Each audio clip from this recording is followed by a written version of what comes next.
House Speaker Paul Ryan delivering a major speech on tax reform. He then spoke to our Brian Sullivan about whether the border adjustment tax is alive or dead. It's not dead. It's just we acknowledge, along with the administration, that in its present form, a full phased-in, immediate 100% day one, you can't do that. We don't want the currency to have to appreciate 25% overnight. We think that that would be very disruptive. Yeah, you got a little retailer named Kohl's in your district. I would imagine they're not a fan of the VAT. All over America. So we don't want to do things that severely disrupt companies, let alone U.S. holdings of foreign holdings of U.S. companies, third world debt. There's a lot of issues that you have to deal with.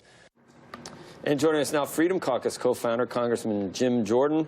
Congressman, thanks for being with us today. Yeah. Is it possible to phase it in and pass muster with you and your no way?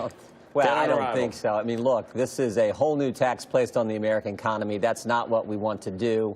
It's a tax that's going to hurt consumers, going to drive up the cost of every single good that Americans purchase. So I think this thing it should be dead. I think it is, frankly, dead in the House and the Senate. But for the fact there's one guy who's pretty important who likes it, and of course that's the Speaker of the House. I just respectfully disagree and feel like you shouldn't put a new tax on the American economy, and we shouldn't operate in this revenue-neutral tax policy world, because that's just a fancy way of saying the tax burden is going to stay the same. We're going to shift around who pays what. And in that scenario, what always happens in this town is the connected class get a good deal and the middle class families get a bad deal. So I don't think we should function that way. I think we should just lower the rates, design a good tax system that's conducive to growth, and move from there. So do you still think it's going to be tax reform, or is it going to be tax cuts at this point? Because it's just too it'll be both. What I'm saying is I don't think it needs to be revenue neutral. Right, I mean, since when did Republicans say that letting people keep more of their money somehow is a cost to the government? It's just not what Republicans, at least not what conservatives, believe. So let's design a tax code that lets families keep more of their money. Let's lower the corporate rate. Let's do the expense. Let's do the things that we need to do to spur economic growth and that are conducive to producing economic growth. Let's do that, and then let's cut spending. After all, that's what we're supposed to be as conservatives and as a Republican Party. So if it comes that it gets scored, that it's going to add to the deficit, because the CBO never takes into account. They're always wrong on dynamic scoring. They have no idea that pro-growth.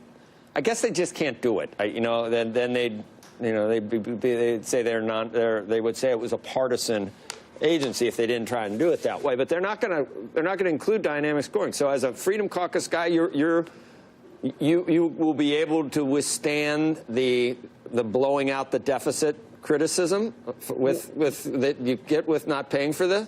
Well, a couple of things. We should cut some spending. We may have to do some of the tax cuts in a temporary basis, which the way CBO works and the scoring works, over a 10-year basis, not quote forever. But frankly, let's think about it. In 10 years, the tax code's probably going to change anyway if we do it just in quote temporary terms. So we may have to do those things and come back to the fundamentals. Let families keep more of their money. Don't put a new tax on the American economy. Structure your tax code in a way that's conducive to producing better growth than we've had. The 1.2, 1.3% we've averaged in the Obama years, we certainly have to do better than that to grow our economy and deal with the huge debt we have. So let's focus on that, and then let's cut some spending. That, to me, seems to be what we told the voters we were all about when they elected us. Let's focus on accomplishing that. How's Congressman Scalise? Have you heard in the last couple of days? He tweeted, I think. Which is great to see. Steve came in just a year after I did. We've known each other for now 9 years here in the Congress. Super guy, and we're wishing him the best, praying for him. I hear what you hear in the news, and we've been asked not to visit with Steve. Let him recover the best he can. So it's good news what we're hearing right now. It'd be great when he walks back in on that floor. Sure it's not a dry eye. I mean, that's going to be just shifting gears a little. Biggest election in the history of the Republic happened yesterday down in Georgia. I don't know whether you caught it, but it was big until the Democrats lost, and then it was just as expected, because the Republicans have always won there. Have you noticed that? Yeah. How could the Republicans win? I thought the Democrats had this one. No, I mean, look, we're 4 for 4. Right? Kansas, Montana, South Carolina, and of course the Georgia race, which was the most expensive in history. I think that's good news. I think it says let's get focused on what we told the voters we're going to do. They still want us to do that, so let's do what we said. But all good news, and frankly, The one in South Carolina last night, Ralph Norman, who won that race, is going to join the Freedom Caucus. So that's even double good news for us. So we were very pleased with the results. It's funny because leading up to like the presidential election, there was a narrative that I was surrounded with, and then it was a totally different outcome when the people actually voted. And then again, there's this narrative leading up to this Georgia election that I read in all the big papers that are back here that you know that Trump's very unpopular, and this is going to once Ossoff wins, you're going to start seeing these other Republicans head for the doors because 2018 it's going to be clear you're going to lose the House. And then the voters vote, and it's always like 180 degrees from what I've been reading. What do we do with that? I mean, can we get better at covering these things, or is it just it's the nature of the beast? Yeah, it's the nature of the beast. The media is the media. The left is the left. Again, that doesn't change our job and our task. So let's get focused on what the voters sent us to do. They sent a message last night that they want us, I think, to keep doing that. Again, great news. And obviously, if the Democrat had won, this would be wall-to-wall coverage this morning. Everyone would be going crazy. But, of course, now the Republican won. Oh, it's old news, and he was supposed to win anyway. Can't win Georgia. That's right. Nobody, no Democrats ever won Georgia. There was never, I know, it's beautiful. No one's ever won, but $30 million they tried to, and obviously didn't accomplish it.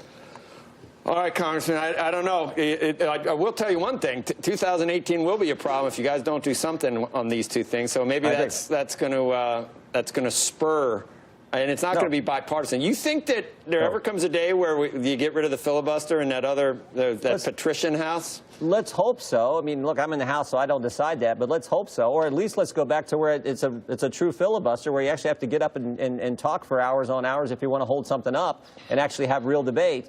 I think the American people would appreciate that much of a change at least, but let's hope so. Let's hope they change that. What part of Ohio are you? Where are you? West Central, North Central, God's country. No, it's a little south of there.